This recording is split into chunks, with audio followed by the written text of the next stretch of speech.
Assalamualaikum warahmatullahi wabarakatuh. Pemirsa Banyuwangi 1 TV, kembali lagi bersama kami. Saya Syafa Aurelia Sabila dan rekan saya, Sela Alisyawati.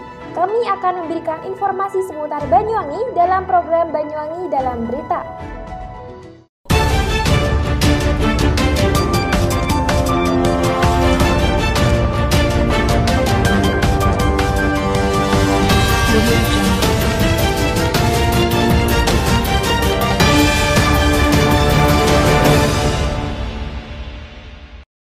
Langsung berita pertama dari adatah.com.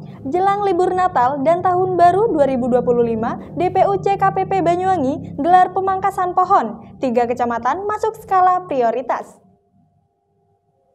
Pemirsa Banyuwangi 1 TV, jelang libur Natal dan Tahun Baru 2025, Dinas Pekerjaan Umum Cipta Karya Perumahan dan Permukiman atau DPUC KPP Banyuwangi gencar melakukan pemangkasan pohon.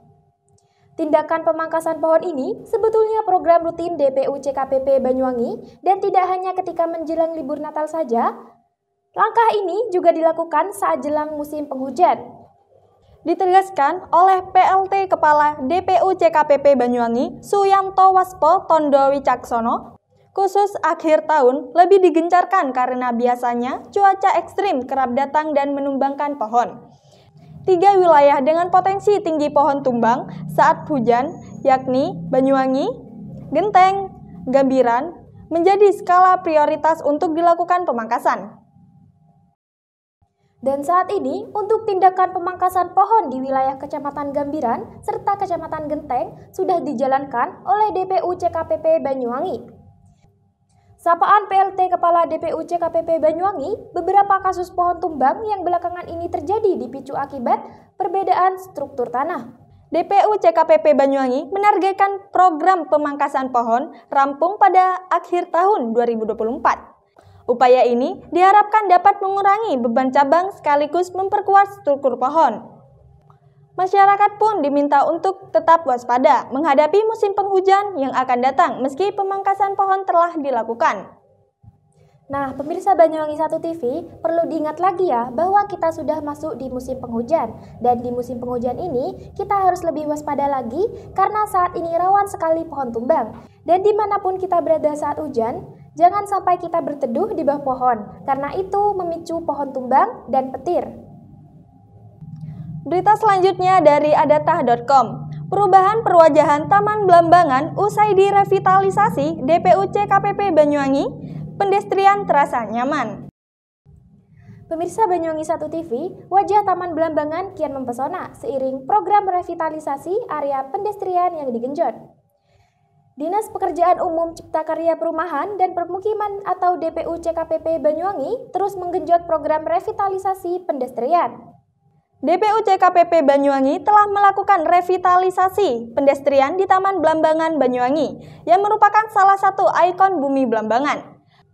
Perbaikan wajah pedestrian RTH Blambangan dilakukan selama 2 tahun terakhir. Perubahan perwajahan ruang terbuka hijau pun terus digenjot DPUC KPP Banyuwangi agar masyarakat dan wisatawan betah. Fasilitas pedestrian di sekeliling RTH dibangun dengan desain kontemporer. Patut diketahui, RTH Blambangan merupakan ruang terbuka publik yang memiliki luas 32.000 meter persegi. Dari pagi sampai malam, lokasi ini selalu dikunjungi warga plus wisatawan. Nah, pemirsa Banyuwangi 1 TV, semoga kunjungan Taman Blambangan ini semakin optimal usai direvitalisasi. Karena ini adalah ruang interaksi untuk warga sekaligus destinasi bagi para wisatawan. Lanjut ke berita menarik selanjutnya yang datang dari adatah.com tentang DPUC KPP Banyuwangi, normalisasi sungai antisipasi banjir, keroyokan bareng DPU Pengairan plus DLH. Langkah normalisasi sungai di sejumlah tempat di Kabupaten Banyuwangi sedang digalakkan DPUC KPP Banyuwangi bersama sejumlah pihak terkait untuk mengantisipasi banjir. Adapun aliran sungai yang dilakukan upaya normalisasi oleh DPUC KPP Banyuwangi bersama pihak terkait itu di Kecamatan Kalibaru, SPBU Mangir, Labanasem, sekitar Hotel El Royal, Kalibagong, Sungai Kelata, dan sejumlah titik lainnya. Program normalisasi sungai ini, kata PLT Kepala Dinas PUCKPP Banyuwangi, Suyatno Waspo Tondo Wicaksono, dilakukan dalam rangka antisipasi banjir dan akan digelar secara bertahap. Kerja gabungan normalisasi sungai ini untuk membersihkan sampah-sampah yang ada di got, saluran air, dan di sungai wilayah perkotaan yang rawan pendangkalan. Dari pantauan DPUCKPP Banyuwangi, banyak pohon yang tumbang karena disinyalir struktur tanah yang labil dan berbeda dengan area di sekitarnya. Pelaksanaan program pemangkasan pohon sudah berjalan di beberapa titik di wilayah Kabupaten Banyuwangi, seperti Kecamatan Genteng dan Kecamatan Gambiran. DPUCKPP Banyuwangi juga melakukan program perawatan perbaikan beberapa ruas jalan dan jembatan yang dinilai mendesak agar akhir tahun berjalan dengan aman.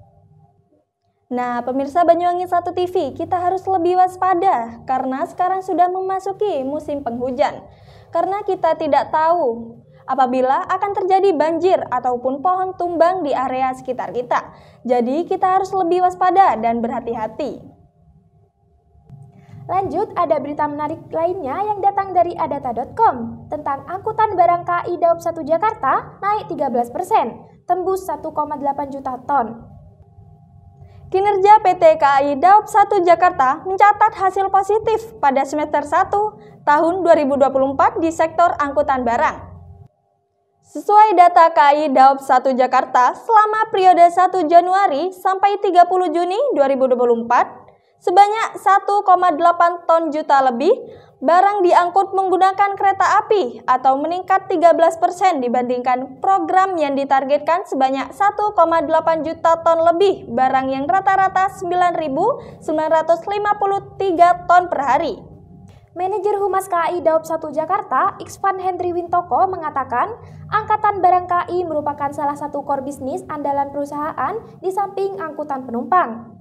Meningkatnya capaian angkutan barang KAI Daop 1 pada semester pertama antara lain didorong oleh adanya penambahan sarana gerbong barang dan perjalanan kereta api barang.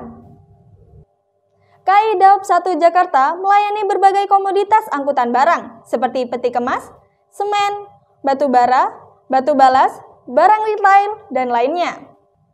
Angkutan barang menggunakan kereta api memiliki berbagai keunggulan seperti ketepatan waktu, perjalanan yang dapat diprediksi, keamanan, kapasitas besar, bebas pungutan liar, dan dikelola oleh SDM yang profesional. Keunggulan lain angkutan kereta api ini memiliki kapasitas daya angkut yang besar. Satu gerbong bisa mengangkut 42 ton atau seukuran 2 truk kontainer. Dibanding dengan tahun 2023 yang sebanyak 1,6 juta ton lebih, angkutan barang KAI Daop 1 Jakarta mengalami peningkatan. KAI akan terus berinovasi agar dapat meningkatkan volume dan kinerja angkutan barang menggunakan kereta api dengan menggali dan mengembangkan potensi komoditas maupun relasi angkutan barang baru. Angkutan barang KAI hadir untuk mendapat dukungan perkembangan angkutan logistik yang kompetitif dan mengurangi dampak eksternalitas seperti kemacetan, populasi, jalan-jalan yang rusak, serta meningkatkan daya saing global. Lanjut ke berita menarik selanjutnya yang datang dari adata.com tentang Terminal Wiroguno Genteng terbengkalai. Wakil Ketua DPRD Banyuwangi gagas Taman Pintar. Terminal Wiroguno Genteng termasuk salah satu proyek yang gagal di Kabupaten Banyuwangi karena tidak beroperasi sesuai harapan. Sejak dibangun tahun 2004 silam, Terminal Wiroguno Genteng tidak diminati oleh bus antar kota, antar provinsi atau AKAP maupun antar kota dalam provinsi atau AKDP untuk masuk menaikkan maupun menurunkan penumpang. Imbasnya, bangunan Terminal Wiroguno Genteng jadi terbengkalai dan tidak ikut menyumbang pendapatan asli daerah atau PAD dari sektor perhubungan darat. Baru-baru ini, Wakil Ketua DPRD Banyuwangi, Ruliono, menyampaikan gagasan inovatif ini untuk menghidupkan bangunan Terminal Wiroguno Genteng dengan menjadikannya Taman Pintar. Gagasan itu muncul didasari sebagai upaya menyelamatkan dan memanfaatkan bangunan Terminal Wiroguno Genteng agar bisa produktif dan tidak terbengkalai. Taman Pintar yang digagas Wakil Ketua DPRD Banyuwangi ini akan mendukung pola pikir literasi bagi generasi muda. Konsep edukatifnya diharapkan menjadi daya tarik bagi sekolah-sekolah. Munculnya Taman Pintar di area Terminal Wiroguno Genteng akan menambahkan jumlah destinasi wisata bagi para wisatawan, baik lokal maupun mancanegara. Nah, pemirsa Banyuwangi 1 TV, Taman Pintar ini akan menjadi inovasi baru yang memberikan pengalaman baru bagi kalangan wisatawan. Dan apabila Taman Pintar ini terrealisasi, pasti banyak pelajar TK, SD, SMP, sampai SMA yang akan berkunjung dan merangsang minat belajar. Pemirsa Banyuwangi 1 TV, berita tadi sekaligus menutup jumpa kita hari ini. Saya Felansyawati dan rekan saya Syafa Aurelia Sabila pamit undur diri dan terima kasih. Wassalamualaikum warahmatullahi wabarakatuh.